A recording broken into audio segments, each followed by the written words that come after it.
In today's lecture, we are going to see another important non-traditional machining process, that is ultrasonic machining process. Before starting to this topic, I request to all of you to subscribe my channel, click on the bell icon to more notifications. In today's session, we are going to see the principle of USM, what is the working principle, what are the equipments and what is the working process of USM that we are going to see. Then we are going to see where this USM process is used, means that is what are the applications. Then its merits and demerits, means advantages and disadvantages of this USM that we are going to see. So if you see this image, there you can see the tool is moving upward and downward. So this motion, tool motion, it vibrates with the ultrasonic waves, means ultrasonic vibration is given to the tool, and based on that ultrasonic vibration the material gets removed at the contact surface of the workpiece, and this is used by using the abrasive particles. So this USM process is used to machine hard and brittle materials, and it is started from the 1950s, where it is used as finishing for the EDM surface. Most of the industry they are using this USM process because it is having some advantages, that is it's having a low cost and no heat affected zone is taking place, no heat generation, and it is used as effectively. So first we are going to see the working principle of this USM. It works on the principle of ultrasonic welding. So if you see the picture of this ultrasonic welding, the force is applied on the horn which is vibrating at higher frequency, that is 20 kilohertz. When it applied this vibration on work surface, that work surface will get welded to that frequency. So the high frequency ultrasonic acoustic vibrations are locally applied to workpieces being held together under pressure to create a solid state weld. So that is the ultrasonic welding. So this principle of ultrasonic welding is used in USM. So this machining uses ultrasonic waves to produce high frequency of low amplitude. So the driving force of abrasives which convert high frequency vibrating waves of the frequency about 20,000 to 35,000 Hz and amplitude about 25 to 50 microns. So if you see the image, this showing the equipments in USM. So what are the equipments are used in ultrasonic machining process that we are going to see. So first one is a power supply. If we want more frequency, then we have to provide more power. So this power supply, it contains some electronic equipments that converts the low frequency electric voltage into high frequency electric voltage, that is 60 Hz to 20 kilohertz.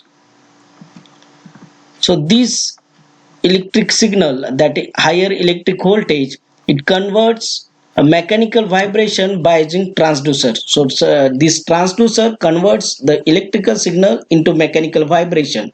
In ultrasonic machining, magnetostrictive type transducer is used to generate mechanical vibration.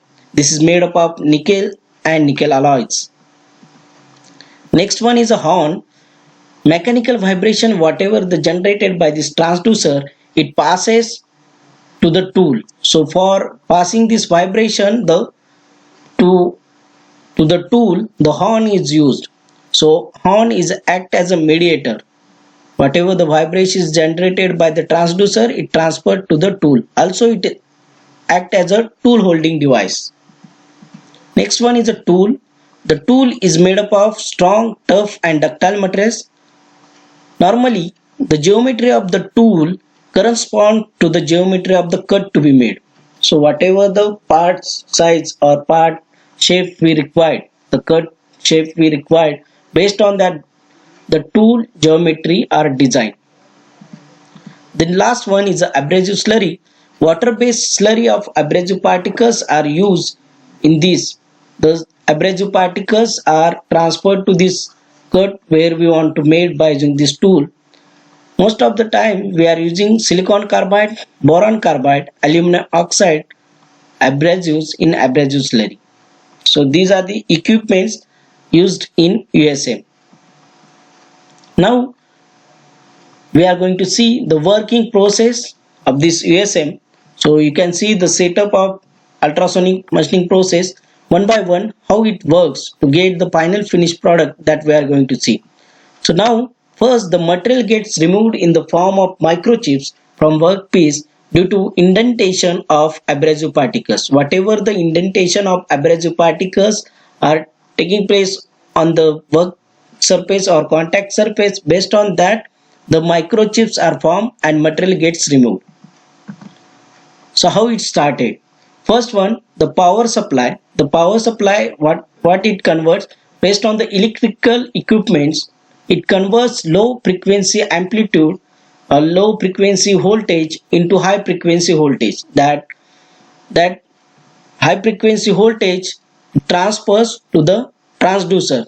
Transducer, that high frequency voltage whatever we are getting from the power supply, that high frequency voltage, that electrical signal, it transfers to the mechanical vibration. So mechanical vibration is generated in this electromagnetic transducer. In most of the cases, magnetic restrictive type transducer is used in the USM. Then next one is a horn. Horn is act as a mediator. Whatever the vibration is generated by this transducer, it transfers to the tool. So tool vibrates with the ultrasonic vibration, that 20 to 20 hertz to 20 kilohertz. Based on that vibration, our abrasive slurry we are providing, the material gets removed. So the material removal will be takes place due to ultrasonic vibration of the tool. This is the working process, and we are going to see its how it operates. That 3D image in 3-dimensional we are going to see. So you can see the tool workpiece and tool which is vibrating, and it is providing abrasive slurry. In ultrasonic machining, a tool is made to vibrate at ultrasonic frequency 20 to 30 kilohertz with a abrasive slurry. When it vibrates with that frequency with the abrasive slurry, the vibration of the tool and abrasive slurry removes the material in the form of small grains. So the material gets removed in the small grains and we'll get the fine finished machine surface. You can see there the machine surface here.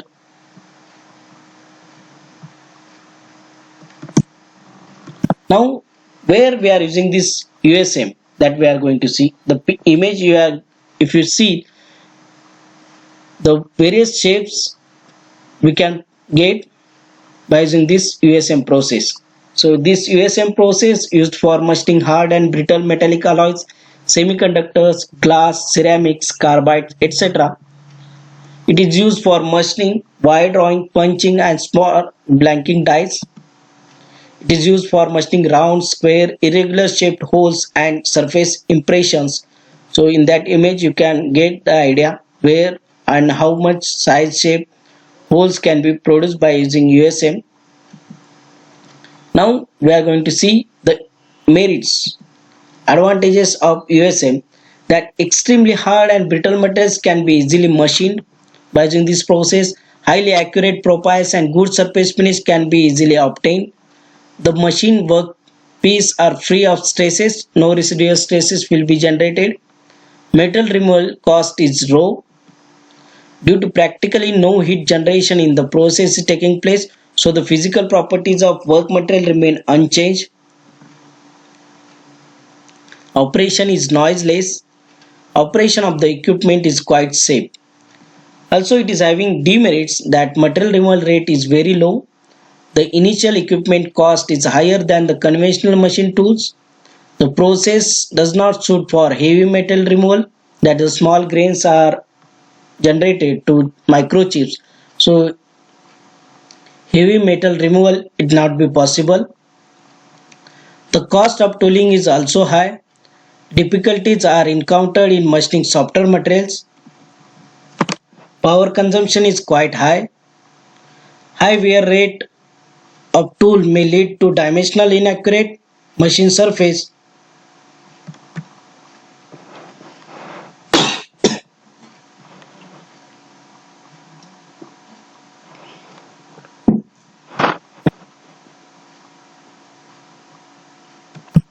So for accurate machining, the tool may have to be replaced quite often, especially while machining blind cavities. In order to maintain efficient cutting action, the slurry may have to be replaced periodically. To get the proper finish of the operation, slurry have to change if they wear out. The size of the cavity can be machined is limited. As we have seen in the principle, the tool is made in the form of cut we required. So based on the cut we required, we have to design the tool. So the size of cavity can be machined is limited.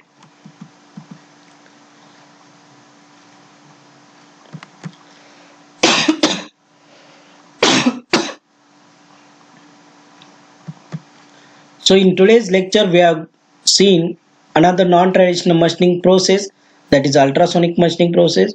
That is its working principle, what are the equipments and what is the working process, application, merits and demerits that we have seen.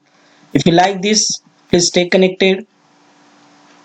For more notification, please subscribe my channel and click on bell icon. Thank you very much.